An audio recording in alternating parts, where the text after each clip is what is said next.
Assalamualaikum warahmatullahi wabarakatuh. Sampurasun. Apa kabarnya hari ini? Ibu berharap semoga kalian dalam keadaan sehat walafiat dan baik-baik saja, sehingga dapat mengikuti pembelajaran hari ini. Bertemu lagi dengan Ibu pada mata pelajaran Bahasa Sunda. Silakan persiapkan dulu alat tulisnya, simak baik-baik videonya, dan catat materinya.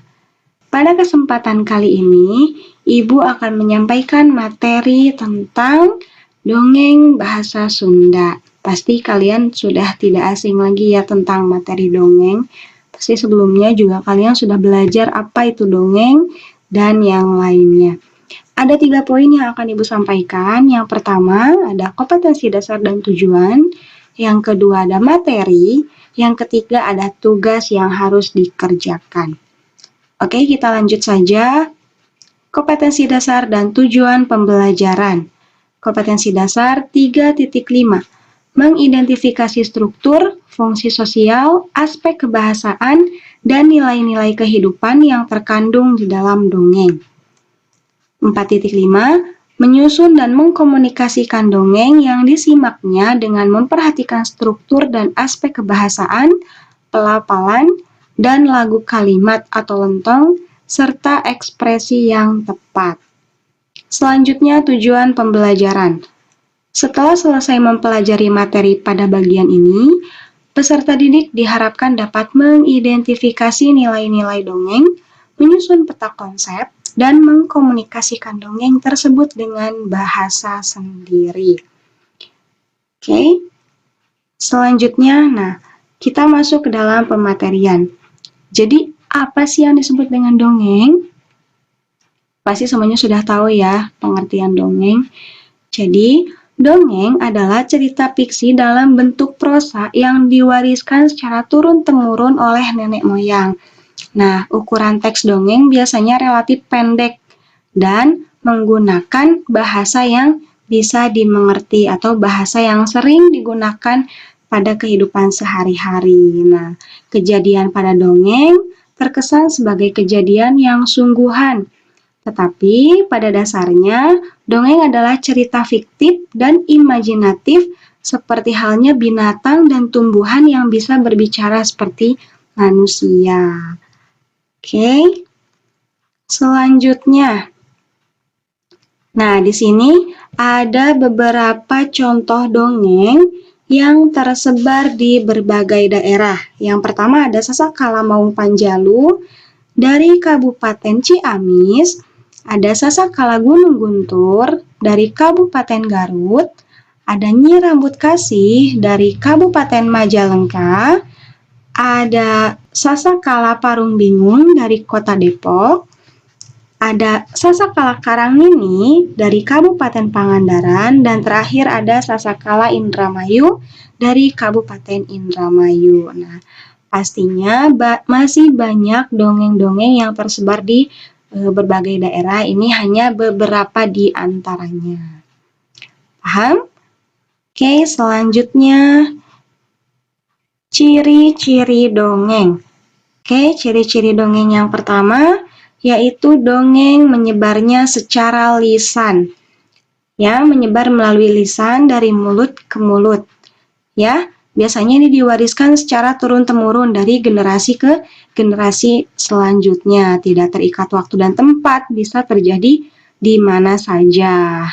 Yang kedua, tidak diketahui siapa pengarangnya atau bersifat anonim. Nah, di sini sering terjadi perubahan-perubahan dalam alur cerita yang disesuaikan dengan penalaran pendongengnya. Nah, maka dari itu banyak sekali dongeng-dongeng dari versi yang berbeda. Yang terakhir, mengandung unsur tidak masuk akal atau mustahil. Nah, karena di sini bersifat imajinatif, sehingga bisa disajikan atau cerita yang disajikannya itu aneh, ya tidak masuk akal, tetapi mengandung pesan moral yang bermanfaat bagi kehidupan di dalamnya. Oke, selanjutnya unsur-unsur dongeng.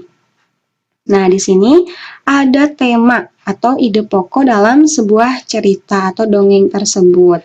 Yang kedua ada latar, tempat, waktu atau suasana, ya, di mana atau pada tanggal berapa atau suasananya seperti apa, tahun berapa. Selanjutnya pelaku dan wataknya. Nah, wataknya itu bisa jadi seperti antagonis atau protagonis dan lain sebagainya.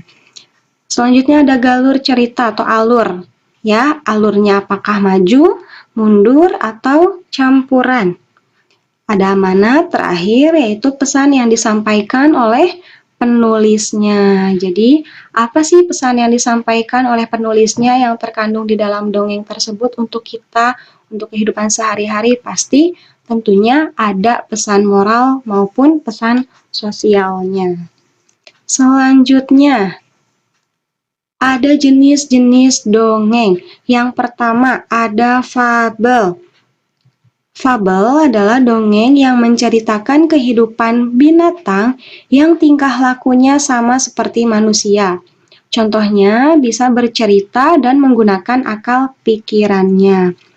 Nah, di sini ada dongeng sakadang kuya jeung sakadang monyet, sakadang peucang jeung monyet ngalajambu, dan ada gajah jeung sirem. Nah, masih banyak contoh-contoh dongeng yang termasuk ke dalam jenis fabel. Ini hanya beberapa di antaranya. Jika kalian penasaran, bisa kalian mencari atau men-searching di Google ya. Selanjutnya ada dongeng jenis legenda atau sasakala, yaitu dongeng yang menceritakan asal-muasal kejadian tempat, barang, binatang, ataupun tumbuhan. Di sini contohnya ada Sangkuriang, ada Danau Toba, ada Sasakala manuk gagak buluna jadi hideung, dan terakhir ada Malin Kundang. Paham ya? Yang ketiga, ada parabel. Apa itu parabel? Parabel yaitu dongeng yang isinya menceritakan tentang kehidupan manusia biasa, yang tingkah lakunya itu bisa jadi lucu, menyedihkan, atau membahagiakan, dan lain sebagainya. Contohnya, di sini ada 3, ada si Kabayan dan Batu Akik, si Kabayan dukun palsu, dan si Kabayan dan tukang gentong. Nah, yang keempat, ada sage.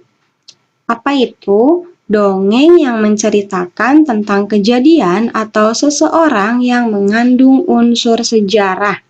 Contohnya seperti Raden Kian Santang, dongeng Prabu Siliwangi, dan Purbasora. Nah, jadi dongeng sage itu dongeng yang menceritakan tentang kejadian yang mengandung unsur sejarah, ya. Atau tokoh-tokoh bisa jadi. Selanjutnya, nah di sini ada dongeng yang sudah ditransformasikan ke dalam bentuk film.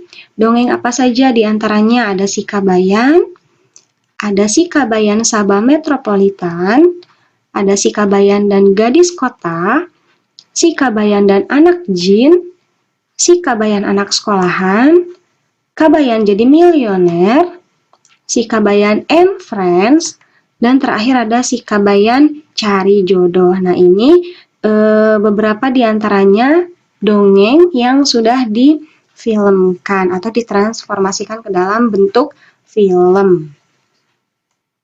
Oke, nah, Ibu cukupkan pematerian sampai di sini. Terima kasih atas perhatiannya. Jangan lupa untuk tetap menjaga protokol kesehatan.